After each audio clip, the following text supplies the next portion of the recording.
साथीहरू मैले चाहिँ यो एक बटुका चाहिँ अघि सिधाएँ होइन। यो चाहिँ मेरो भेनाको भएको। भेना चाहिँ अहिलेसम्म पनि आउनु भएन। मैले 2 बटुका नै सबै खाइदिएको। भेना कहाँ जानुभयो?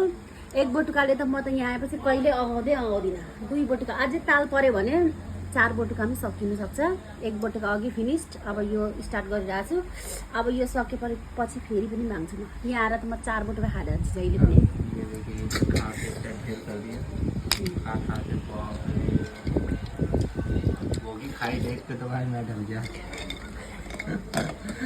नडराउ न। आएन त यो त आएन भने त यसरी यहाँनिर यस्तरी सिङ्काले घोचेर यसलाई फकाएर यस्तरी तानेर खानुपर्छ। देख सकते हैं आप सबको अगर गोभी खाना हो देख लीजिए। पूरा मत समझिएगा, ये माछा ही जैसा होता है। त्यो त माछा हो अर्ग्यानिक। यसले त यो घोगी खाएपछि त एनर्जी यति धेरै आउँछ। यो एक्सट्रिमको भन्दा धेरै एनर्जी चाहिँ यसले दिन्छ है।